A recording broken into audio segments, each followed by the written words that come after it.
I would recognize gentleman from California, Mr. McClintock, for 5 minutes. Madam Director, my concern with this budget and the ideology that has produced it is that it takes us far from the fundamental principles that have produced the prosperity and freedom that Americans once enjoyed. Except for World War II and the COVID panic, the sheer size of spending is unprecedented, both in its amount and as a percentage of GDP.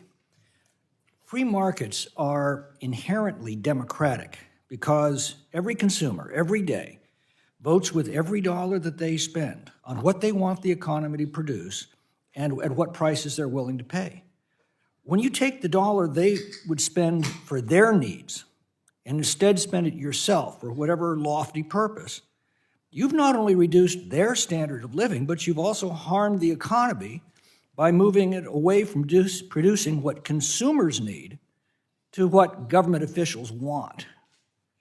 Of course, it's necessary to pool our resources to provide for the common defense and promote the general welfare, but the farther that we stray from these core responsibilities, the more we damage our prosperity and our freedom. You might think you're helping people, but you're not. In a free market, the only way to make a dollar is to figure out what somebody else needs and provide it for them better than they can provide it for themselves. If I take a dollar from Peter and give it to Paul,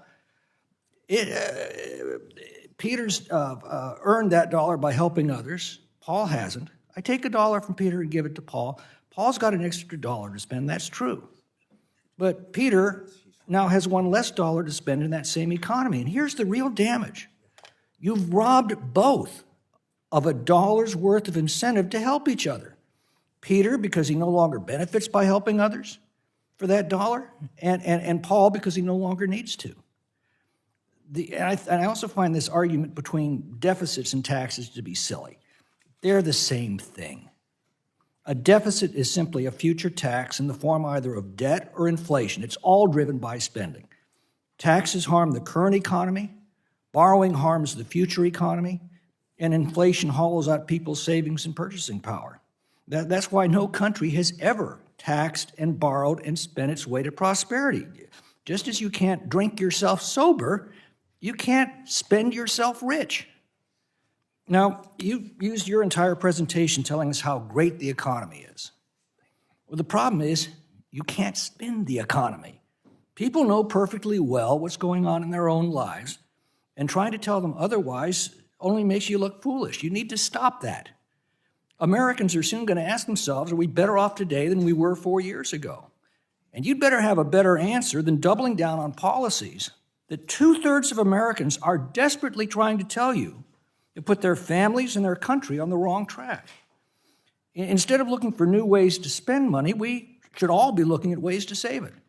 Republicans have a lot of suggestions we're trying to share with you. Require able-bodied adults to work as a condition of receiving benefits. Stop flooding the labor market with illegal aliens. Stop subsidizing political cronies whose products people don't want to buy. Stop sending money to countries that hate us. Stop bailing out banks from their own bad decisions. Get out of the way and unleash America's energy resources. I could go on. Bill Clinton reached across the aisle in 1994 and declared that the era of big government is over. Together, a Democratic president and a Republican House achieved some remarkable things. Together, they reformed the welfare system. They cut spending as a percentage of GDP. They produced what amounted to the biggest capital gains tax cut in history.